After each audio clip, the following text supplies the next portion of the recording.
There is a place on Earth where sunlight dies, where pressure crushes steel, where silence is so complete it feels alive. As we descend into this darkness, shapes begin to emerge.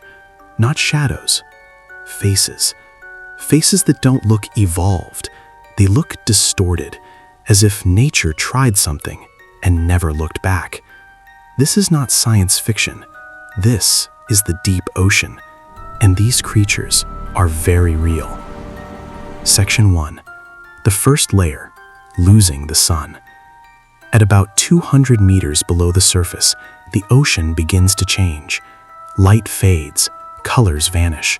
Red disappears first, then yellow, then green. Eventually, only blue remains, and then nothing at all. For animals living here, sight becomes unreliable. So faces begin to change. Eyes grow unnaturally large, stretched wide to capture even the faintest trace of light. Some fish have eyes that look too big for their skulls, bulging, glassy, almost fragile. Others do the opposite. They shrink their eyes or lose them entirely. Why build vision in a world with nothing to see? Scientists believe this is the first step toward what we call unhuman faces. Not monstrous, efficient, every feature reshaped by darkness. But this raises a question. If sight fades away, what replaces it? Section 2. The pressure that rewrites faces. Go deeper. 1,000 meters, 2,000. Here, the pressure is immense, hundreds of times stronger than at the surface, enough to crush a human instantly. Bones become a liability, so many deep-sea fish abandon them. Their skulls soften, their faces stretch, their features sag, melt, and warp.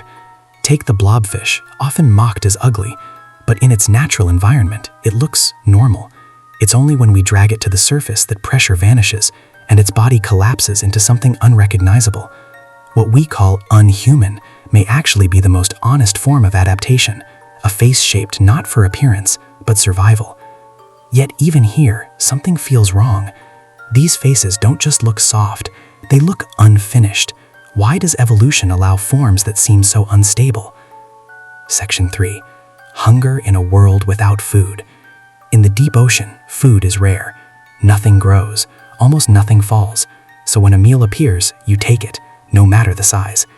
This is why many deep-sea fish have jaws that seem broken, mouths that open impossibly wide, teeth like needles angled inward so prey can't escape. Some faces look frozen mid-scream, others look stretched beyond design. But these aren't accidents. A face built to eat once every few weeks or months. Scientists still don't fully understand how these jaws evolved without snapping under pressure, or how their muscles function so efficiently with so little energy. What we do know is this. In the deep sea, missing one meal can mean extinction. So faces become traps, faces become weapons. And still, we're only halfway down. Section 4. Light without the sun. At depths where no sunlight has ever reached, something impossible happens. Light appears. Bioluminescence.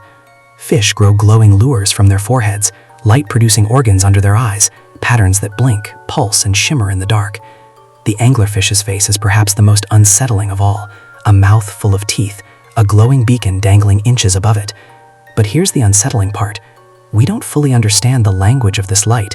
Is it a lure? A signal? A warning? Scientists suspect these glowing faces may communicate in ways we can't detect, private conversations and frequencies we don't know how to hear, which raises a larger question. How much of deep-sea life is happening right in front of us, without us realizing it? Section 5. Faces build for sensing the unknown.